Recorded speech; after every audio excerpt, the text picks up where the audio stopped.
আলহামদুলিল্লাহ,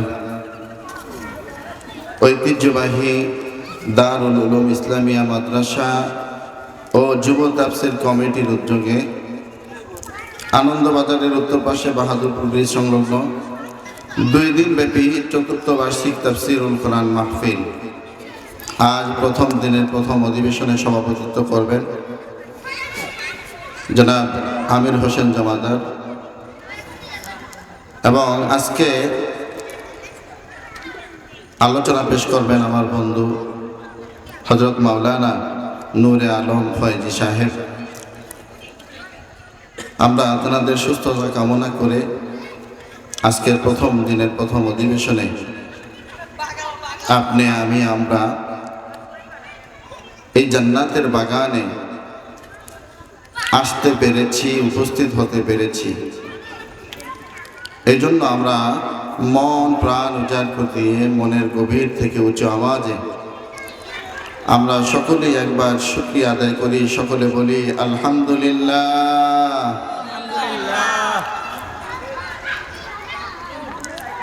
মাজালিসুল কোরআন মাজালিসুল্লাহ, কোরআনের মজলিস হলো আল্লাহ তাআলার মজলিস। যারা বলেন সুবহানাল্লাহ।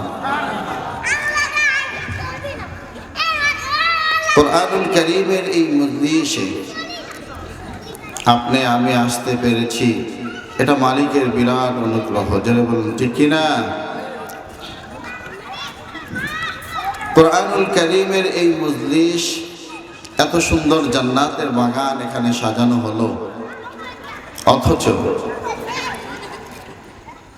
আমাদের মুসলমানদের ভাই, যে সমস্ত মুসলমানদের মধ্যে এক শ্রেণীর মুসলমান ভাইয়েরা তারা বাজারে ঘাটে বিভিন্ন জায়গায় চায়ের আড্ডায়, দোকানে পাটের বিভিন্ন আড্ডায় তারা বসে গেছে, কিন্তু কোরআনুল কারীমের মজলিসে আসতে পারে নাই। যারা বলেন ঠিক কিনা?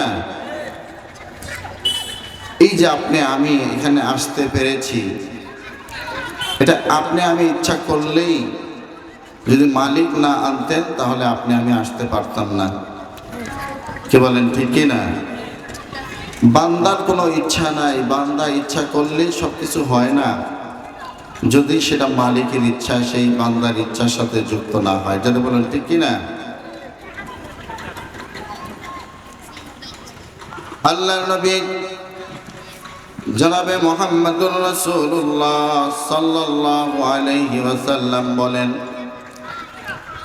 আল্লাহ রাব্বুল আলামিন তার লক্ষ কোটি মানুষের মধ্য থেকে যে সমস্ত মানুষদেরকে, যে সমস্ত ঈমানদারদেরকে আল্লাহ তাআলা ভালোবাসেন, একমাত্র কেবলমাত্র শুধুমাত্র তারাই নেকের মজলিসে আসতে পারে, কোরআনের মজলিসে আসতে পারে। ধরে বলুন সুবহানাল্লাহ। এই জন্য এর ধারা আমরা কি বুঝলাম? আপনি আমি আমরা ইচ্ছা করলে এখানে আসতে পারি নাই, আল্লাহ তাআলা আপনাকে আমাকে ভালোবাসেন বিধায় নেক কাজ করার সুযোগ করে দিয়েছেন। জেনে বলুন ঠিক কিনা? এই জন্য খুশি না বেজার? অল্প না বেশি? যদি বেশি খুশি হয়ে থাকেন তাহলে মালিকের দরবারে আরো একবার শুকরিয়া আদায় করি। সকলে বলি আলহামদুলিল্লাহ। প্রিয় উপস্থিতি, পবিত্র কোরআনুল কারীমের মধ্য থেকে আপনি আমি আমরা সকলেই জানি কোরআনুল কারীমের মোট 114 খানা সূরা আছে। কতটি সূরা আছে ভাই? জোরে বলেন কতটি? 114টি সূরা আছে। আর এই 114টি সূরার মধ্যে ক্রমধারা অনুযায়ী কোরআনুল কারীমের চতুর্থ সূরা, যে সূরাটির নাম হলো সূরা নিসা, এই সূরা নিসা থেকে 36 নম্বর আয়াতটি আপনাদের সামনে তেলাওয়াত করেছি। এই যে একটি আয়াত তেলাওয়াত করলাম, এই আয়াতের ব্যাখ্যা দুনিয়ার কোনো মানুষের পক্ষে পুরোপুরি 100% এই আয়াতের ব্যাখ্যা করতে পারবে না, এর ব্যাখ্যা শেষ করতে পারবে না। কে বলেছেন? আল্লাহ তাআলা বলেছেন। আল্লাহ রাব্বুল আলামিন বলেন, قل لو كان البحر مدادا لكلمات ربي لنفد البحر قبل أن تنفد كلمات ربي ولو جئنا بمثله مددا جل بلون الله أكبر আল্লাহ রাব্বুল আলামিন কোরআনুল কারীমের এই আয়াতের মধ্যে আল্লাহ তাআলা বলেন, ও দুনিয়ার মানুষেরা শোনো, তোমরা দুনিয়ার মানুষেরা সমস্ত মানুষগুলো একত্রিত হয়ে যাও, একজোট হয়ে যাও, এবং তোমরা যত মানুষ একত্রিত হয়েছ, একজোট হয়েছ, তোমাদের সঙ্গী হিসাবে জিন জাতি যারা আছে, আমার ভাইয়েরা, হাসরের ময়দানে শুধুমাত্র কেবলমাত্র মানুষ এবং জিনদের হিসাব কিতাব হবে। আমরা যে মানুষ, আমরা অনেকে জিন দেখি না, কি বলেন, দেখেছেন কিনা? দেখি না, কিন্তু জিন নামক আরেকটা আল্লাহ তাআলার মাখলুক আছে না নাই? আল্লাহ তাআলা বলেন, ও দুনিয়ার মানুষেরা, তোমরা দুনিয়ার সমস্ত মানুষগুলা এক হয়ে যাও আর জিনদেরকে তোমাদের সহযোগী হিসাবে ধরে নাও। গোটা পৃথিবীতে যত খাল, বিল, নদী, নালা, সাগর, মহাসাগর, আটলান্টিক মহাসাগর থেকে শুরু করে পৃথিবীতে যত পানি আছে, আমার ভাইরা, এই পৃথিবীতে মাত্র 30% জায়গায় স্থলভাগ মানুষ বসবাস করে, আর বাকি সব পানি আর পানি। জোরে বলুন সুবহানাল্লাহ। তাহলে 100%-এর তুলনায় 70% হলো পানি। আল্লাহ তাআলা এই পানির ব্যাপারে বলেন, তোমরা জিন এবং মানুষগুলো একত্রিত হওয়ার পর ওই যে আটলান্টিক সাগরের পানি সহ গোটা পৃথিবীতে যত পানি আছে, সমস্ত পানিগুলোকে তোমরা কালি হিসাবে ধরে নাও। এই পৃথিবীতে যত গাছপালা, তরলতা, যা কিছু আছে, সমস্ত গাছপালা, তরলতা গুলা যদি কেটে তোমরা কলম হিসাবে ধরে নাও,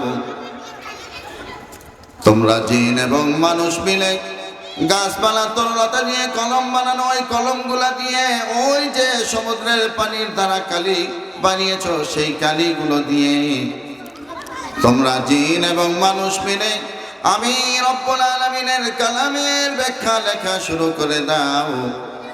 লিখতে লিখতে তোমরা জিন এবং মানুষ, তোমাদের হায়াত শেষ হয়ে যাবে। ওই যে গাছপালা, তরলতা দিয়ে কলম বানিয়েছ, কলমগুলো ক্ষয় হয়ে যাবে। সমুদ্রের পানি ধারা কালি বানিয়েছ, ওই কালিগুলো শেষ হয়ে যাবে। লিখতে লিখতে কিয়ামত এসে যাবে, তারপরেও আমি রব্বুল আলামিনের কালামের ব্যাখ্যা লিখে শেষ করতে পারবা না। চিল্লায় বলেন সুবহানাল্লাহ। এই জন্য আমার ভাইরা, আল্লাহ রাব্বুল আলামিন কোরআনুল কারীমের মজলিসে আপনাকে নিয়ে, আমাকে নিয়ে এসেছেন। এই জন্য খুশি না বেজার? কোরআন থেকে কথা শুনবেন কি শুনবেন না? সময় দেওয়া যাবে তো ইনশাআল্লাহ? তাহলে বলবো আমার ভাইরা, কোরআনুল কারীমের যে সূরা নিসার 36 নম্বর আয়াত আমি আপনাদের সামনে তেলাওয়াত করেছি। আল্লাহ রাব্বুল আলামিন বলেন, আ'বুদুল্লাহা ওয়া লা তুশরিকু বিহি শাইআন ওয়া বিল ওয়ালিদাইনি ইহসানা ওয়া বিযিল কুরবা ওয়াল ইয়াতামা ওয়াল মাসাকিন ওয়াল জারি যিল কুরবা ওয়াল জারি যিল জুনুব والصاحب بالجنب وابن السبيل। আল্লাহ রাব্বুল আলামিন এই কোরআনুল কারীমের আয়াতের মধ্যে বলেন, ওয়া'বুদুল্লাহ। আল্লাহ তাআলা বলছেন, ও বান্দারা, আমি মাওলার ইবাদত করো। কার ইবাদত করার কথা বলেছেন? জোরে বলেন, কার ইবাদত করার কথা বলেছেন? আল্লাহ তাআলা বলেন ওয়াবুদুল্লাহ, বান্দারে আমি মাওলার ইবাদত করো, ওয়ালা তুশরিকু বি, খবরদার বান্দারে আমি মাওলার ইবাদত করবা, কিন্তু খবরদার আমি আল্লাহ তাআলার সাথে কাউকে শরীক করবা না। জোরে বলুন সুবহানাল্লাহ। আল্লাহ তাআলা এই আয়াতের মধ্যে বলছেন, বান্দা আমার ইবাদত করো, খবরদার আমার সাথে কাউকে শিরিক করবা না। কে বলেছেন? আল্লাহ তাআলা বলতেছেন। আমার ভাইয়েরা, আমি আপনাদের কাছে প্রশ্ন করতে চাই, আমরা নামাজ পড়ি, রোজা রাখি, অন্যান্য নেক কাজ যা আছে মোটামুটি সবাই কম বেশি করি, কি বলেন ঠিক কি না? কিন্তু যদি এই ইবাদতের মধ্যে যদি কোনো রকম শিরিক ঢুকে যায়, তাহলে আল্লাহ তাআলা কোনো ইবাদতকে আল্লাহ তাআলা কবুল করবেন না। জোরে বলুন নাউজুবিল্লাহ। আল্লাহ তাআলা বলেন, বান্দারে আমি হইলাম লা শারীকা লাহ, আমার কোনো শরীক নাই, আমার সাথে কাউকে শরীক করা যাবে না। বান্দারে তুমি যত ইবাদত করো, এই ইবাদতগুলোর মধ্যে যদি তুমি মনে করো যে আমি নামাজ পড়ছি আল্লাহ তাআলার রাজি খুশির জন্য নামাজ পড়ি, আবার যদি মনে মনে চিন্তা করো যে আমি নামাজ পড়লে এলাকার মানুষ, সমাজের মানুষ আমাকে নামাজি বলবে, যদি আপনি এই চিন্তা করেন, তাহলে কি শুধুমাত্র একনিষ্ঠ আল্লাহ তাআলার জন্য নামাজ পড়েছেন কি আপনি? না, আপনি আল্লাহ তাআলার জন্য নামাজ পড়েন নাই, আপনি নামাজ পড়েছেন এলাকার মানুষ আপনাকে নামাজি বলবে। আল্লাহ তাআলার হুকুম ছিল আপনি হজ করবেন, কিন্তু যদি আপনি হজ করার পরে আপনার চিন্তা থাকে যে আমি যদি হজ করি তাহলে এলাকার মানুষ আমাকে হাজী সাহেব বলবে, আমি মেম্বারে ইলেকশন করব, আমি চেয়ারম্যান ইলেকশন করব, এর আগে আমার নাম কানা পোস্টারের মধ্যে দিতে হবে, এই নামের আগে যদি আলহাজ না থাকে তাহলে মানুষ মনে করবো যে না, লোকটা হজই করে না, এত টাকার মালিক, এই জন্য আমি হজ করতে এসেছি। আমার ভাইয়ের, আল্লাহর কসম করে বলছি, শোনেন, যদি বিন্দু মাত্র দুনিয়ার কোনো কল্যাণকামিতা থাকে, দুনিয়ার কোনো মানুষ আপনাকে হাজী সাহেব বলবে এই জন্য আপনি হজ করেছেন, এইরকম কোনো চিন্তা আপনার মনের মধ্যে থাকে, আপনি কিয়ামত পর্যন্ত হজ করতে পারেন, কিন্তু আপনার একটা হজও আল্লাহ তাআলার দরবারে কবুল হবে না। জোরে বলুন ঠিক কিনা? আল্লাহ তাআলা বলেন, বান্দারে 50% যদি বান্দার জন্য করো আর 50% আমি আল্লাহ তাআলা সন্তুষ্টি অর্জন চাও, ওই ইবাদতটা আমি আল্লাহ তাআলা কবুল করব না। বান্দারে যদি 90% ইবাদত যদি আমি আল্লাহ তাআলার জন্য করো, মাত্র 10% মানুষকে ক্রেডিট দিয়ে দাও, ওই 10% মানুষকে দিলেও ওই ইবাদতটা আমার আল্লাহ তাআলার দরবারে কবুল হবে না। আল্লাহ তাআলা বলেন, বান্দারে 100তে 100% একনিষ্ঠ ভাবে আমি আল্লাহ তাআলার ইবাদত করা লাগবে। যদি 100% আমি আল্লাহ তাআলাকে ক্রেডিট দিতে পারো, তবেই আমি আল্লাহ তাআলার কাছে তোমার ইবাদতটা গ্রহণযোগ্য হবে। জোরে বলুন সুবহানাল্লাহ। এই জন্য আমার ভাইরা, কোরআনুল কারীমের যে সূরা নিসার 36 নম্বর আয়াত আপনাদের সামনে পাঠ করেছি, সে আয়াতের আলোকে সংক্ষিপ্ত কথা বলবো। বাসায় যায়া কোরআন শরীফ একটু খুলে দেখবেন, কথাগুলা কি কোরআন থেকে বলেছি না বানোয়াট কথা বলেছি, মন গড়া কথা বলেছি। বাসায় যায় দেখবেন কিভাবে আজকে মুসলমানদের ঘরের ভিতরে কোরআনুল কারীম পাওয়া যায় না। মুসলমানদের ঘরের ভিতরে যদি কোরআন থাকে, তাহলে মহিলারা চিন্তা করে এই কোরআনটা অনেক দিন ধরে ঘরের মধ্যে পড়ে আছে, এই মসজিদের আঙিনায়, মসজিদের ভিতরে কোরআন শরীফটা পাঠিয়ে দাও, বাসায় রাখার দরকার নেই। জোরে বলুন ঠিক কিনা? আজকে মুসলমান আমরা কোরআনুল কারীম ভুলে গিয়েছি, কোরআনুল কারীম থেকে অনেক দূরে সরে গিয়েছি, যার কারণে আজকে মুসলমান বাঘের জাতি আজকে বিড়ালের জাতিতে পরিণত হয়েছে। জোরে বলুন ঠিক কিনা? অথচ আপনার ঘরের ভিতরে যদি কোরআনুল কারীম থাকতো, এই কোরআনুল কারীমের কারণে আল্লাহ তাআলা আপনাকে অনেক বড় বড় বিপদ আপদ থেকে বাঁচাতে পারতো। জোরে বলুন ঠিক কিনা? আমার ভাইয়েরা, কোরআনুল কারীমের সাথে থাকবেন না ভাগবেন? জোরে বলুন, কোরআনের সাথে থাকবেন কি থাকবেন না? কোরআনের সাথে থাকলে কি, কোরআনের পক্ষে থাকলে কি আল্লাহ তাআলা সম্মান বাড়ায় দেয় না কমায় দেয়? আল্লাহ তাআলা কোরআনুল কারীমের সাথে যদি কোনো মানুষ লেগে থাকে, কোরআনুল কারীমের কারণে আল্লাহ তাআলা তার দামখানা বাড়ায় দেয়। আমার ভাইরা, রাস্তার উপরে যদি একটা কাঠের টুকরা থাকে, ওই কাঠের টুকরাটা আপনার আমার অনেক সময় পায়ে লেগে যায়, অনেক সময় আমরা পা দিয়ে লাথি মেরে দূরে সরাই, কিন্তু আজ পর্যন্ত একটা কাঠের টুকরাকে আমরা কেউ কোনোদিন লাথি মারার কারণে পা পাড়া পড়ার কারণে আমরা চুমু দেই না। যারা বলেন দেই কিনা? কোনোদিন একটা কাঠের টুকরাকে আমরা চুমু দেই না। কিন্তু এই কাঠের টুকরাটা যখন এই কাঠের টুকরা দিয়া একটা কোরআনুল কারীমের রেহাল বানানো হয়, কোরআন রাখার জন্য যখন রেহাল বানানো হয়, ওই রেহালের উপরে কোরআন শরীফ যদি নাও রাখে, কিন্তু কোরআনুল কারীম রাখার জন্য বানানো হয়েছে, কোন মানুষের পায়ের সাথে লাগার সাথে সাথে ওই মানুষটা কাঠের টুকরা ওই রেহালটাকে চুমু দেয় কি দেয় না? এই জন্য কোরআনুল কারীমের সম্মানে আল্লাহ তাআলা ওই রেহালের সামান্য ওই যে কাঠের টুকরা দিয়া রেহাল বানানো, ওই রেহালটাকে আল্লাহ তাআলা দামি বানায় দিয়েছেন। জোরে বলুন সুবহানাল্লাহ। এই জন্য দুনিয়ার মানুষেরা, যদি আপনি আমি কোরআনুল কারীমের সাথে লেগে থাকতে পারি, একটা কাঠের টুকরা যদি সম্মানিত হয়ে যায়, তাহলে আপনি আমি সম্মানিত হব কি হব না? কেমন সম্মানিত হবেন? দেখেন, আল্লাহ রাব্বুল আলামিন তার হাবিব জনাবে মুহাম্মদুর রাসূলুল্লাহ সাল্লাল্লাহু আলাইহি ওয়াসাল্লাম বলেন, আমার উম্মতদের মধ্যে যারা কোরআনুল কারীমের হাফেজ, যারা কোরআনুল কারীমকে সিনায় ধারণ করে, এই কোরআনুল কারীমকে সিনায় ধারণ করার কারণে অনেকের বয়সে ছোট, তারপরও নাম ধরে ডাকি না, বলে হাফেজ সাহেব, বলে সালাম দেয়, হাফেজ সাহেব বলে চার দোকানে টেবিলটা ছেড়ে দেয়, বসার টুলটা ছেড়ে দেয় কি দেয় না?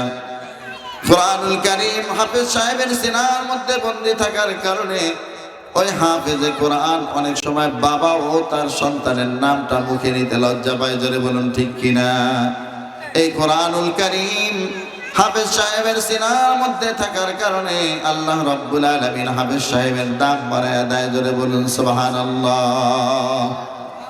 এই জন্য আমার ভাইরা দেখবেন, রাসূলুল্লাহ সাল্লাল্লাহু আলাইহি ওয়াসাল্লাম বলেন, যার সিনার মধ্যে কোরআনুল কারীম আছে, এই কোরআনুল কারীমের সম্মানে আল্লাহ তাআলা ওই হাফেজ সাহেবের 10 জন ব্যক্তিকে বলা হয়েছে, 10 জন ব্যক্তি জাহান্নামের হিসাব তার নামে লেখা হয়ে গিয়েছে, এই ব্যক্তিরা জাহান্নামে যাবে। এই কোরআনুল কারীম হাফেজ সাহেবের সিনায় থাকার কারণে রাসূলুল্লাহ সাল্লাল্লাহু আলাইহি ওয়াসাল্লাম বলেন যে ওই হাফেজ সাহেব ওই রকম জাহান্নামের ফয়সালা হয়ে যাওয়া 10 জন আত্মীয় স্বজনকে এই হাফেজ সাহেব সুপারিশ করে আল্লাহ তাআলার জান্নাতে নিয়ে যাবেন। জোরে বলুন সুবহানাল্লাহ। তাহলে এই কোরআনুল কারীম দামি কিনা? জোরে বলুন কোরআনুল কারীম দামি কিনা? এই কোরআনুল কারীমের সাথে লেগে থাকলে সম্মান বাড়ায় দেন কে? আল্লাহ তাআলা দামি বানায় দেন বান্দাকে। তাহলে এই কোরআনের সাথে লেগে থাকবেন নাকি কোরআনের বিরোধিতা করবেন? জোরে বলেন, লেগে থাকবেন না বিরোধিতা করবেন? এই জন্য ঘরের ভিতরে কোরআন শরীফ রাখবেন। হ্যাঁ মুসলমান, একটা সময় আমরা দেখতাম আমাদের মায়েরা, খালারা, আমাদের নানা নানি, দাদা দাদি, আমাদের আত্মীয় স্বজন যারা ছিল, এরা দেখতাম ফজরের নামাজের পরে আমরা মসজিদ থেকে আসতাম, নামাজ পড়ে দেখতাম নানু তেলাওয়াত করতেছে একদিক দিয়া, খালাম্মা একদিক দিয়া তেলাওয়াত করতেছে, মা এখানে বসে তেলাওয়াত করতেছে, ছোট বোন তেলাওয়াত করতেছে, ঘরে ঘরে কোরআনুল কারীমের তেলাওয়াত অহরহর চলতো। জোরে বলুন ঠিক কিনা? আজকে মুসলমানের ঘরের ভিতরে কোরআন নাই। আজকে এই কোরআন শুধু মসজিদের মধ্যে শোভা পায়, মুসলমানদের ঘরের মধ্যে শোভা পায় না। জোরে বলুন ঠিক কিনা? যার কারণে আজকে আমরা মুসলমানরা নির্যাতিত, নিপীড়িত, লাঞ্ছিত, অপমানিত। জোরে বলুন ঠিক কিনা? যদি কোরআনুল কারীমকে সম্মান করতে পারি, তাহলে সম্মান বাড়ায় দিবেন কে? আল্লাহ তাআলা সম্মান বাড়ায় দিবেন। যাই হোক ভাইরা, আমার আলোচনার বিষয়বস্তু অন্যটা। আল্লাহ তাআলা বলেন, ওয়াবুদুল্লাহ ওয়া লা তুশরিকু বিহি, বান্দারে আমি আল্লাহ তাআলার ইবাদত করো, খবরদার আমার সাথে কাউকে শিরিক করবা না। আল্লাহ রাব্বুল আলামিন পরিষ্কার জানিয়ে দিয়েছেন, আমার সাথে কাউকে শিরিক করবা না, শরীক করবা না, আমার সাথে কাউকে অংশীদার বানাবা না। বান্দারে শুধুমাত্র আমি আল্লাহ তাআলার ইবাদত করবা। এই জন্য রাসূলুল্লাহ সাল্লাল্লাহু আলাইহি ওয়াসাল্লাম বলেন, আখলিস দীনাকা ইয়াকফিকাল আমালুল কলিল। বান্দারে, ও আমার উম্মতেরা, তোমাদের ঈমানটাকে সহি করো। যদি শিরিক মুক্ত ঈমান করতে পারো, ঈমান বানাতে পারো, যে ঈমানের মধ্যে বিন্দু মাত্র শিরিক থাকবে না, আল্লাহ তাআলা ছাড়া অন্য কারো সন্তুষ্টি থাকবে না, যদি এইরকম তোমার ঈমানটাকে সহি বানাতে পারো, যদি তোমার ঈমানটাকে সহি বানাতে পারো, তাহলে তুমি অল্প অল্প ইবাদত করলেও আল্লাহ তাআলা সেই অল্প ইবাদতের কারণে তোমাকে জান্নাতের ফয়সালা করে জান্নাতের বাসিন্দা বানিয়ে দিবেন। জোরে বলুন সুবহানাল্লাহ। তাহলে আল্লাহ তাআলা ছাড়া অন্য কারো ইবাদত করা যাবে না, অন্য কাউকে আল্লাহ তাআলার সাথে শরীক করা যাবে না। কি বলেন, রাজি আছি তো ইনশাআল্লাহ? জেনে বুঝে আমরা ইবাদত করব কার? আল্লাহ তাআলার ইবাদত করব। আল্লাহ তাআলা বলেন, আ'বুদুল্লাহা ওয়া লা তুশরিকু বিহি শাইআন ওয়া বিল ওয়ালিদাইনি ইহসানা ওয়া বিযিল কুরবা ওয়াল ইয়াতামা ওয়াল মাসাকিন ওয়াল জারি যিল কুরবা ওয়াল জারিল জুনুব। এই আয়াতের মধ্যে পিতামাতার কি হক, সন্তানের প্রতি বাবা মার কি হক এবং বাবা মার প্রতি সন্তানের হক, এই বিষয় নিয়ে আলোচনা করা হয়েছে। সন্তানদের কি হক, এই বিষয় নিয়ে আজকে আমাদের সমাজে আমরা অনেক বক্তারা আছি, আমরা আসলে পিতামাতার হক নিয়েই আলোচনা করি, কিন্তু আমরা আসলে সন্তানের হক নিয়ে আলোচনা করি না। কি বলেন, ঠিক না ভাই? পিতামাতার যদি হক থেকে থাকে, তাহলে আল্লাহ তাআলা এই আয়াতের মধ্যে সন্তানের হক সম্পর্কে বলেছেন, আপনার অধীনস্থ যারা আছে তাদের হক সম্পর্কে বলেছেন, আপনার ভাইয়ের হক সম্পর্কে বলেছেন, এতিমদের হক সম্পর্কে বলেছেন, মিসকিনদের হক সম্পর্কে এই আয়াতের মধ্যে আল্লাহ তাআলা বিস্তারিত বান্দাকে সতর্ক করেছেন, সাবধান করেছেন। কিন্তু এই অতগুলো আয়াতের মধ্য থেকে আল জারি যিল কুরবা ওয়াল জারিল জুনুব, আজকে এই দুইটা শব্দ নিয়ে আলোচনা করব। এই আয়াতের মধ্য থেকে কয়টা শব্দ নিয়ে আলোচনা করব ভাই? জোরে বলুন, কয়টা? দুইটা, ওয়াল জারি যিল কুরবা ওয়াল জারিল জুনুব। দেখেন, হক দুই প্রকার। হক কয় প্রকার? দুই প্রকার। দুই প্রকার হকের মধ্যে একটা হলো হকুল্লাহ, আরেকটা হলো হকুল ইবাদ। কথাগুলো খুবই গুরুত্ব সহকারে শোনা চাই এবং জেহেনের ভিতরে ভালো করে নেওয়া লাগবে। আজকে আলোচনা শুনবেন, কান চুপ করে চলে যাবেন। এই জন্য এত বড় প্যান্ডেল সাজায়া এত টাকা খরচ করে মাহফিলের আয়োজন করা হয় নাই। জোরে বলুন, ঠিক কিনা? আজকে আমাদের ওয়াজের মঞ্চগুলো যাত্রাপালায় পরিণত হয়েছে। আমার ভাইয়েরা, জোরে বলুন, ঠিক কিনা?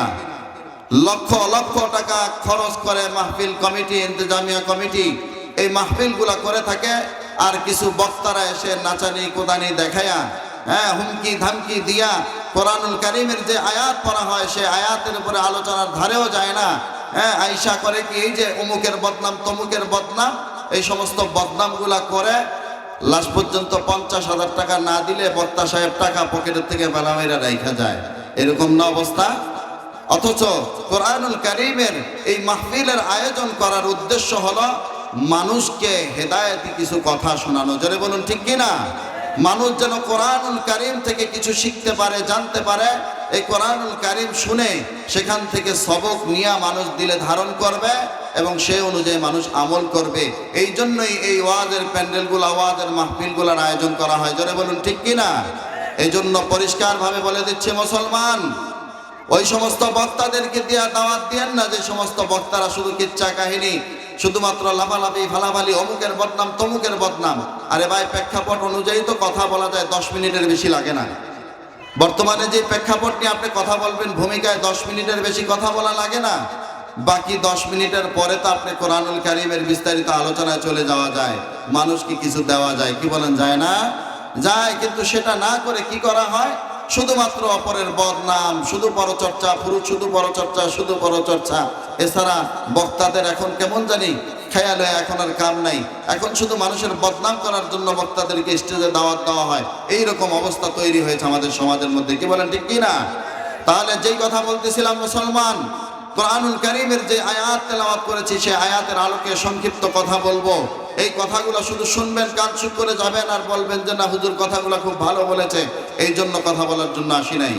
এসেছি এই জন্য কোরআনুল কারীমের এই আয়াত অনুযায়ী কথা বলবো, আপনারা এবং আমি নিজেও যেন এই আয়াতের উপরে আমল করতে পারি, কথাগুলোর প্রতি আমল করতে পারি। এই জন্য কথাগুলো বলা। আল্লাহ তাআলা কবুল করুক, সকলে বলি আমিন। তাহলে বলেছিলাম কয়টা শব্দের উপর আলোচনা করব ভাই? যারা বলেন কয়টা? আল জারি যিল কুরবা, আল জারিল জুনুব। তাহলে হক দুই প্রকার। হক কয় প্রকার?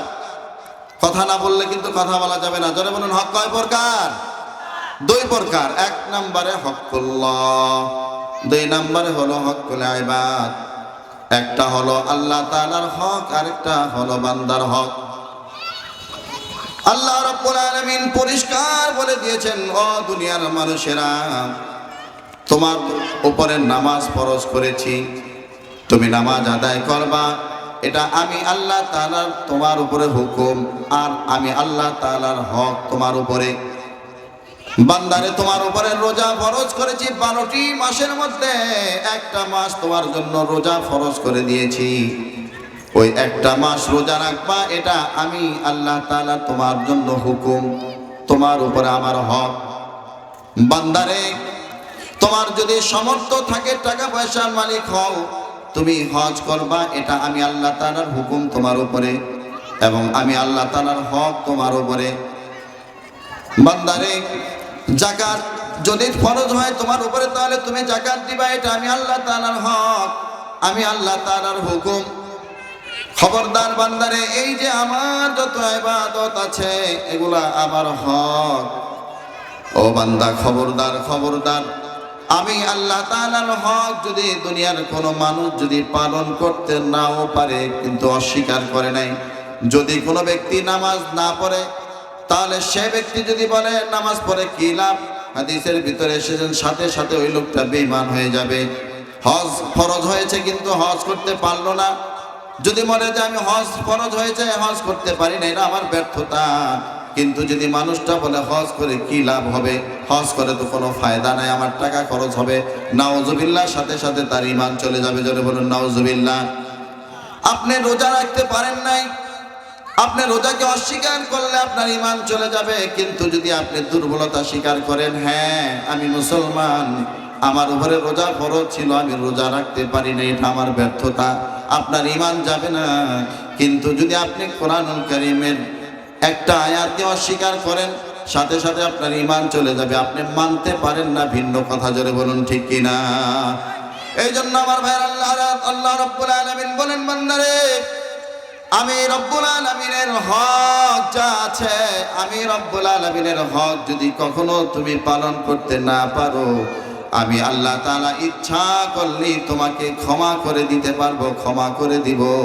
বান্দারে, খবরদার খবরদার, দুনিয়ার কোনো মানুষের হক মেরে খাইও না।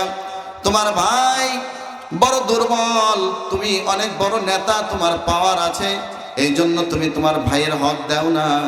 খবরদার বান্দা, তোমার ভাইয়ের হক নষ্ট করো না, ভাইয়ের হক নষ্ট করে ভাইকে ঠকাইও না, তোমার বোনকে তুমি ঠকাইও না, জমি কম দিও না, তুমি এতিমের সম্পদ কখনো লুণ্ঠন করবা না। খবরদার, তুমি ইউনিয়নের চেয়ারম্যান হয়েছো, ইউনিয়নের জনগণের প্রতি সরকারি যে বরাদ্দ এসেছে, গম এসেছে, চাউল এসেছে, এই সমস্ত এই বরাদ্দগুলা তোমার দায়িত্ব হলো মানুষের কাছে পৌঁছে দেওয়া, কারণ এটা মানুষের হক, বান্দার হক। জোরে বলুন ঠিক কিনা?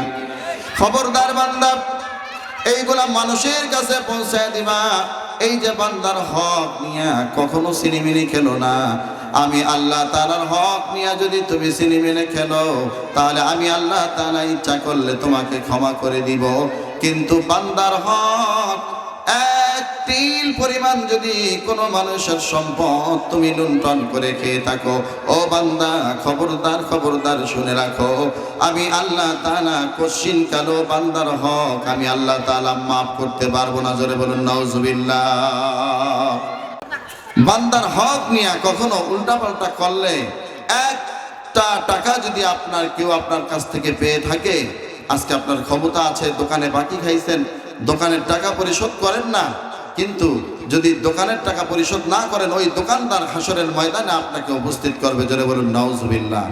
এই জন্য আল জারিদিল কুরবা, যেই কথাই জারিদিল কুরবা দ্বারা কি বুঝিয়েছেন আল্লাহ তাআলা, প্রতিবেশীর হক সম্পর্কে এই শব্দের মধ্যে আলোচনা করেছেন। জারিদিল কুরবা দ্বারা কি বোঝানো হয়েছে, এর দ্বারা কি মিন করা যায়? জারিদিল কুরবা দ্বারা বোঝানো হয়েছে যে আপনার উপরে আপনার প্রতিবেশীর হক আছে। আপনার উপরে আপনার প্রতিবেশীর কি আছে? হক আছে। এখন প্রতিবেশী কারা? বলা হয়েছে যে আপনার ঘরের থেকে 40 ঘর ডানে, 40 ঘর বামে, 40 ঘর সামনে, 40 ঘর পিছনে, এই 40টা করে ঘর আপনার চতুর্পাশে আছে না নাই? কি বলেন, আছে না নাই? এই যে 40টা ঘর পরিমাণ যারা আছে, এরা আপনার নিকট প্রতিবেশী। এরা কি বলেন? নিকট প্রতিবেশী। এবং জারিদিল কুরবা আর জারিদিল জুনুব, জারিদিল জুনুব দ্বারা কি বোঝানো হয়েছে? 40 ঘরের বাহিরে যারা আছে, যেমন ভারত আমাদের প্রতিবেশী। যারা বলেন ঠিক কিনা? ভারত আমাদের প্রতিবেশী কিনা? যদিও তারা আমাদের প্রতিবেশী বন্ধু দাবি করে, কিন্তু তারা আমাদের উপরে শোষণ এবং শাসনের হাত তুলতে চায়। যারা বলুন ঠিক কিনা? যাই হোক ভাইরা, সেই দিকে যাবো না, ওই দিকে যাওয়ার উদ্দেশ্য না। তাহলে আজকে আমরা এই বিষয়টি নিয়ে কথা বলবো, প্রতিবেশীর হক আপনার উপরে আছে না নাই? এই প্রতিবেশীর হক সম্পর্কে হযরত আম্মা জানা আয়েশা রাদিয়াল্লাহু তাআলা আনহা বলেন, আল্লাহ রাসূল সাল্লাল্লাহু আলাইহি ওয়াসাল্লামকে জিবরাইল আলাইহিস সালাতু ওয়াস সালাম প্রতিবেশীর হক সম্পর্কে এত বেশি তাগিদ দিতেছিলেন, এত বেশি তাগিদ দিতেছিলেন, আমাদের ভয় হয়েছে। রাসূলুল্লাহ সাল্লাল্লাহু আলাইহি ওয়াসাল্লাম বলেন, আয়েশা রে, জিবরাইল আলাইহিস সালাতু ওয়াস সালাম প্রতিবেশীর হক সম্পর্কে আমাকে এত বেশি তাগিদ দিচ্ছিলেন, আমার মনে হয়েছিল প্রতিবেশীর হক যেন আমার উপরে, প্রতিবেশীর হক আমার সম্পদের অংশীদার বানায় দেয় কিনা। জোরে বলুন সুবহানাল্লাহ। এজন্য আল্লাহ রাসূল সাল্লাল্লাহু আলাইহি ওয়াসাল্লাম বলেন, যে কোনো ব্যক্তি যদি সৌভাগ্যবান হতে চায়, কোনো ব্যক্তি যদি সৌভাগ্যবান হতে চায়, তাহলে তার 3টা জিনিসের দরকার। এই 3টা জিনিস যার মধ্যে আছে, যে পেয়েছে ওই ব্যক্তি সৌভাগ্যবান। জোরে বলুন সুবহানাল্লাহ। কয়টা জিনিস? জোরে বলুন কয়টা? রাসূলুল্লাহ সাল্লাল্লাহু আলাইহি ওয়াসাল্লাম বলেন, এই 3টা জিনিসের মধ্যে যার ভিতরে যে ব্যক্তি এই 3টা জিনিস পেয়েছে, ওই ব্যক্তি হলো সৌভাগ্যবান। 1 নাম্বার হলো ওই ব্যক্তির একটি প্রশস্ত ঘর আছে, যার একটি সুন্দর ঘর আছে, সাজানো গোছানো একটি ঘর আছে, ঘরের ভিতরে কোনো কিছুর অভাব নাই, স্ত্রী আছে, সন্তান আছে, নামাজের মসলা আছে, নামাজের জায়গা আছে, সব কিছু সাজানো গোছানো আছে। কোনো ব্যক্তির যদি একটি প্রশস্ত ঘর থাকে, তাহলে ওই ব্যক্তি সৌভাগ্যবান। যারা বলেন সুবহানাল্লাহ। রাসূলুল্লাহ সাল্লাল্লাহু আলাইহি ওয়াসাল্লাম বলেন, কোন ব্যক্তি সমাজে বসবাস করতে গেলে তার বন্ধু বান্ধবের প্রয়োজন আছে, তার বন্ধুগুলা যদি নেককার হয়, তাহলে ওই ব্যক্তিও সৌভাগ্যবান। জোরে বলুন সুবহানাল্লাহ। এই জন্য দেখেন আমার ভাইয়েরা, বন্ধু যদি ভালো হয়, তাহলে একটা খারাপ বন্ধুর সাথে মিশতে মিশতে ভালো হয়ে যায়। জোরে বলুন ঠিক কিনা? দেখবেন যদি বন্ধু খারাপ হয়, তাহলে আপনাকে খারাপ বানাই ছাড়বে। যদি আপনি ভালো হয়ে থাকেন, বন্ধু যদি খারাপ হয়, বন্ধু একদিন বলবে বন্ধু সিগারেটটা নে, বলবে না আমি তো সিগারেট খাই না, বলবে আরেকদিন বলবে নে না একটু খাইয়া দেখ, আমরা তো খাই, তুই তো খাস না, একটু খাইয়া দেখ কেমন লাগে। বন্ধু বলবে না আমি খাই না। এমনি এমনি বন্ধুর প্রয়োজনের পরে একদিন হঠাৎ করে হয়তোবা সিগারেট মুখে নিয়ে নেয় কি নেয় না। এরকম অনেক ঘটনা ঘটে। বন্ধুরে চল একটু সিনেমায় দেখে আসি, বন্ধু কিন্তু জাহান্নামের দিকে নিয়ে যায়। আর বন্ধু যদি নেককার হয়, তাহলে বন্ধু সিনেমা হলে না নিয়ে বন্ধুকে বন্ধু মসজিদের দিকে নিয়ে আসে। যারা বলুন ঠিক কিনা? এজন্য আল্লাহ রাসূল সাল্লাল্লাহু আলাইহি ওয়াসাল্লাম বলেন, ওই ব্যক্তি সৌভাগ্যবান যার বন্ধুরা হলো নেককার। 3 নম্বরে আল্লাহ রাসূল সাল্লাল্লাহু আলাইহি ওয়াসাল্লাম বলেন, ওই ব্যক্তি সবচেয়ে বেশি সৌভাগ্যবান যার প্রতিবেশী ভালো। যারা বলুন সুবহানাল্লাহ। প্রতিবেশী যদি ভালো হয়, তাহলে ওই ব্যক্তিও কি সৌভাগ্যবান। দেখেন আজকে আমাদের সমাজের প্রতিবেশী যারা আছে, একজন আরেকজনের সাথে হিংসা বিদ্বেষ, একজন আরেকজনকে দেখতে পারে না, একজন আরেকজনের সমালোচনা, একজন আরেকজনকে কিভাবে দেখলে একজন আরেকজনের লাগে যেন ছায়াটা কেটে ফেলবে, এইরকম পরিস্থিতি তৈরি হয় আমাদের প্রতিবেশীর সাথে প্রতিবেশীর। জোরে বলুন ঠিক কিনা? দেখেন ভাইরা, প্রতিবেশীর প্রতি প্রতিবেশীর হক কেন এত বেশি, কেন এত বেশি?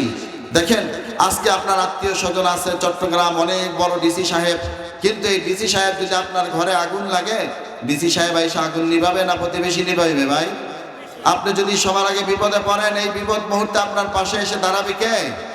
আপনার প্রতিবেশী এসে দাঁড়াবে। এই জন্য প্রতিবেশীর ব্যাপারে রাসূলুল্লাহ সাল্লাল্লাহু আলাইহি ওয়াসাল্লাম কি বলেছেন? আম্মা আয়েশা থেকে হাদিস খানা বর্ণিত যে প্রতিবেশীর হক সম্পর্কে আমি ভয় পেয়েছিলাম যে আল্লাহ তাআলা কি আমাদের অংশীদার, সম্পদের অংশীদার বানায় দেয় কিনা। জোরে বলুন সুবহানাল্লাহ। আর এই প্রতিবেশী যদি ভালো হয় তাহলে ওই ব্যক্তি সৌভাগ্যবান। কিভাবে? একটা ঘটনা আছে, বলবো ভাই, শুনবেন? হযরত আব্দুল্লাহ ইবনে মুবারক রাহমাতুল্লাহি আলাইহি জগৎ বিখ্যাত আলেম, জগৎ বিখ্যাত একজন মুফাসসির, মস্ত বড় আল্লাহর ওলি। এই আব্দুল্লাহ ইবনে মুবারক রাহমাতুল্লাহি আলাইহি তার একজন প্রতিবেশী ছিলেন।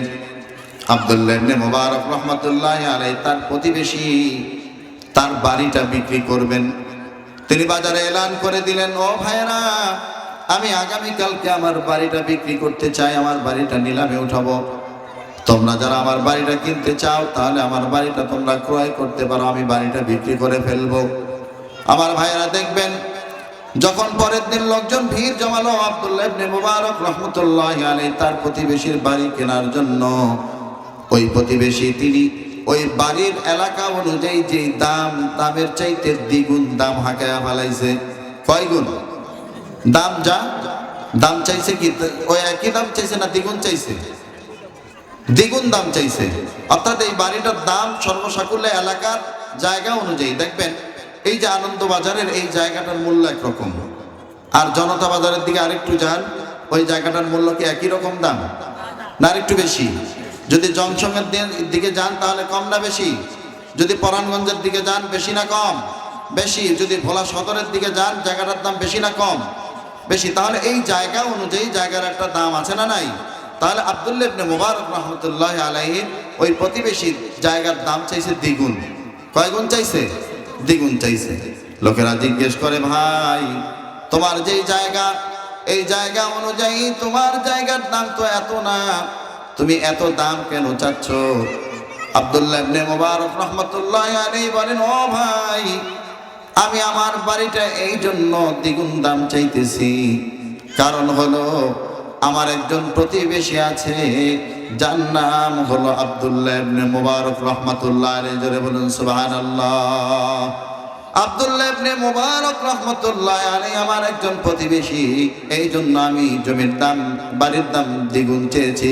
কারণ হলো যে ব্যক্তি এই বাড়িটা ক্রয় করবে সে শুধু আমার বাড়ি পাবে না, আব্দুল্লাহ ইবনে মুবারকের মতো একজন প্রতিবেশীও পাবে। জোরে বলুন সুবহানাল্লাহ। এই জন্য আমার জায়গাটার দাম দ্বিগুণ চেয়েছি। জোরে বলুন সুবহানাল্লাহ। তাহলে প্রতিবেশীর কারণে বাড়ির দাম বেড়ে গেছে। জোরে বলুন সুবহানাল্লাহ। যদি প্রতিবেশী ভালো হয়, আজকে আমরা তো আমাদের প্রতিবেশী সম্পর্কে অনেক আলোচনা, ভাই সময় সংক্ষিপ্ত, সময় শেষ হয়ে গিয়েছে। আজকে আমরা কি করি? আমাদের প্রতিবেশীদেরকে আমরা দেখতে পারি না, আমরা তাদের বিপদে এগিয়ে আসি না। মানুষ বিপদে পড়লে তো আমরা তাদের বিপদে এগিয়ে আসার কথা ছিল। একটা মানুষ ব্যবসায় লস খেয়েছে, আমি বলতে পারতাম, ভাই ব্যবসায় লস খেয়েছেন, মন খারাপ করেন কেন? সম্পদ দিয়েছেন আল্লাহ তাআলা, আবার আল্লাহ তাআলাই দিবেন। আপনি এখন লস খাইছেন, আমরা তো আপনার পাশে আছি, আপনি মন ঘাবড়ায়েন না ভাই। আপনার সন্তানরা খেতে পারছে না, আমার সন্তান যদি দুগা ভাত খায় আপনার সন্তানও খাবে। এইরকম হওয়ার দরকার ছিল। যারা বলুন ঠিক কি না? আমরা সেটা বলি না। ভাই ব্যবসা বাণিজ্যে ধরা খেয়ে গেছেন, সমস্যা নাই, আমি খেয়ে থাকলে আপনিও খাবেন। আল্লাহ তাআলা আপনাকে সম্পদ দিয়েছে, আবার আল্লাহ তাআলাই দিবেন। এই রকম মানুষ একজন প্রতিবেশী আরেকজন প্রতিবেশীকে সহযোগিতা করবে, উৎসাহ দিবে। যারা বলুন ঠিক কি না? কিন্তু আমাদের সমাজের মধ্যে কি হয়? আমাদের সমাজের মধ্যে হয় উল্টাটা, যে একজনের কন্যা সন্তানের বিয়ে ঠিক হয়ে গেছে, এলাকার বড় মিয়াকে বিয়ের কার্ড দেয় নাই, দাওয়াত দিতে দেরি করেছে, বেটা তোর মেয়ের বিয়াতে আমাকে কার্ড দেস নাই, তোর মেয়ের বিয়ে কেমনে হয় আমি দেখাই দিব। ওই অপর বাহিনীকে, অপর পার্টিকে ফোন দিয়া বলে, মেয়েটাকে দেখছেন, তার ব্যাপারে একটু পরচর্চা হয়, একটা এলাকার ভিতরে একটু আলোচনা সমালোচনা আছে, তো একটু যাচাই বাছাই করে নেবেন, তারপরে বিয়ে শাদী করেন। এই যে একটা বিষ ঢুকে দিছে, কি বলেন? দেয় না?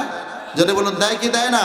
এইরকম করে আমাদের প্রতিবেশীরা তারা আমাদের ক্ষতি করার চেষ্টা করতেছে, অথচ আমার মুসলমান ভাইরা, একজন মুসলমান আরেকজন মুসলমান, তারা ভাই ভাই, তারা ভাই ভাই, একজন প্রতিবেশী আরেকজন প্রতিবেশী, তারা খুব কাছাকাছি। আপনার বিপদে আপনার প্রতিবেশীরাই এগিয়ে আসবে। এই জন্য আমরা প্রতিবেশীদের হক আদায় করব, প্রতিবেশীদের সহযোগী হব, আমরা প্রতিবেশীদের ক্ষতির কারণ হব না। কে বলেন রাজি আছেন ইনশাআল্লাহ?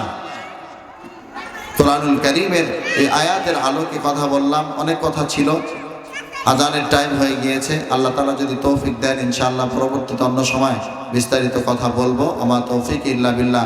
যে কথাগুলো বললাম, আল্লাহ তাআলা আপনাকে আমাকে আমাদের